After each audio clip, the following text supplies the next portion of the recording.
Page 14, Come Fly. Let's look the piece over.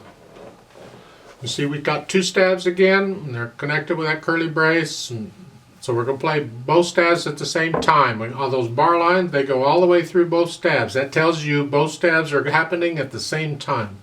You have a treble clef in the top staff, bass clef in the bottom staff. This is in 3/4 time, not 4/4. Very first measure, you see you have a dotted half note. That's the same as 3/4 notes, it gets 3 counts. I go into detail on this in the method book, so I'm just covering it briefly here. First line is going to be all the left hand because it's all in the bottom. The next line is all left hand. The third line it's right hand, and the last line is right hand. So both hands are involved. At the bottom there's a repeat sign. So we're going to go back to the beginning and play it all again. So actually we're going to play the thing twice. There's 2 verses if you want to sing it. I'll leave that up to you.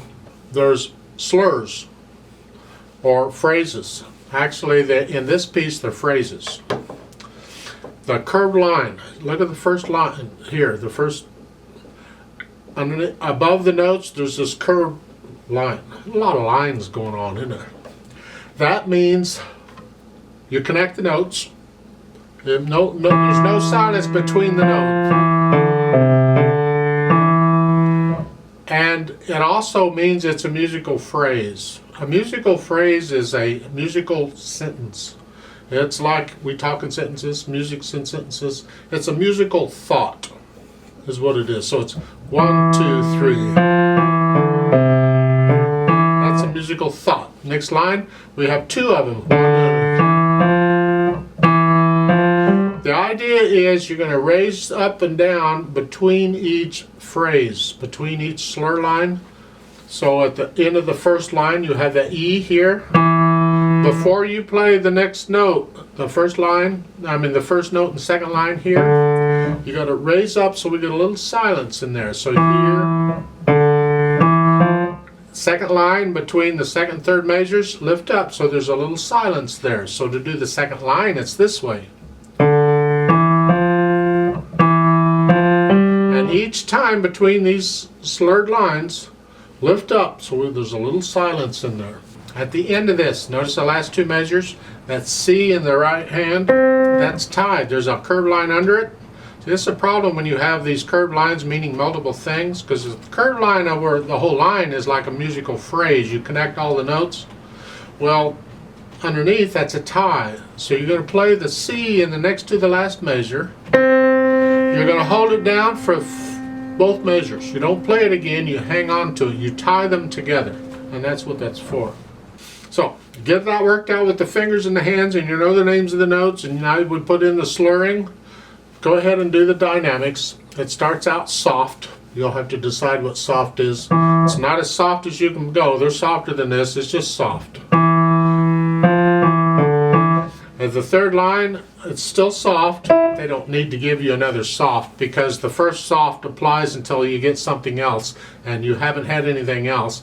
So it should be soft. Although technically at the beginning, that P, that soft at the beginning, it should be between the stabs. Now, they're putting it to each staff right now. Technically, you won't see that in music. It'll be between the stabs.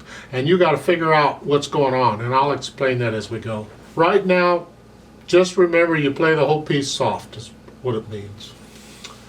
And you're going to go slow. As slow as you got to go to get all the right notes and the right counting and everything with no hesitations or nothing. No wrong notes. No.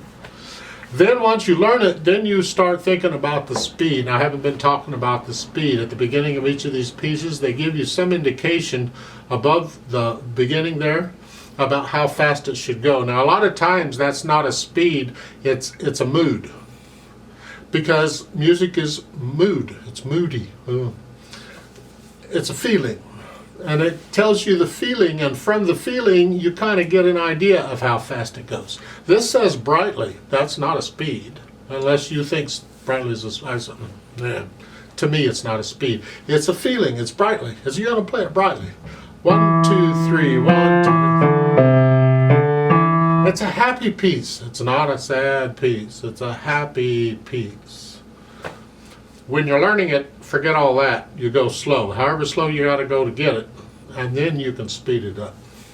When we do the play with me, I don't do the dynamics, and I don't do the speed. We go slow, and I just play all the notes about the same because I want you to hear them.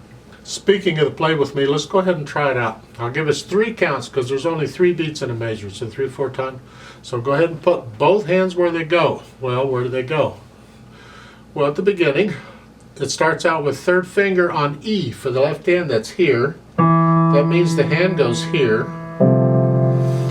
And if you look at the 3rd line down, when the right hand plays, they got 3rd finger on E here.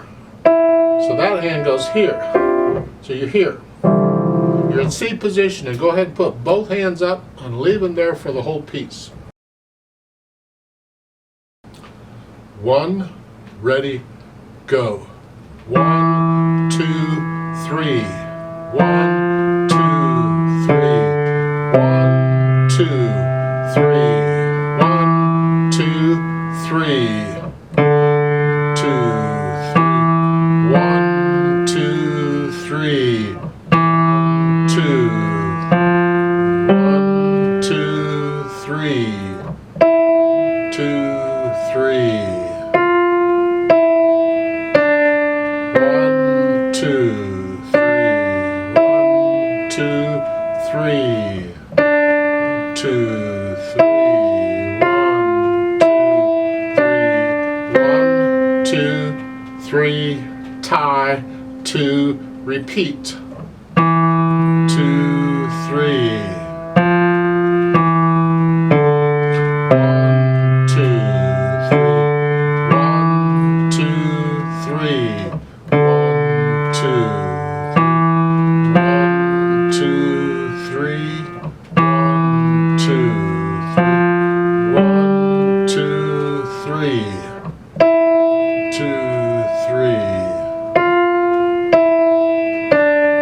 1,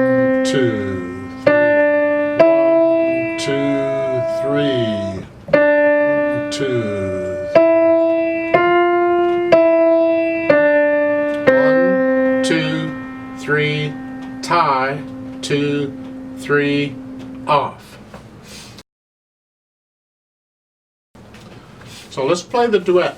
I'll do the part at the bottom, at least I tried to, and you do your part again. We're going to go a little faster. I don't know that we're going to go really brightly, but it'll be more brightly than it was. But I need you to go up an octave again. So just pretend middle C is up an octave on the keyboard and here. So pretend this is middle C. So instead of here, you're here. I'll give us 3 counts and let's play this. 1, ready, go.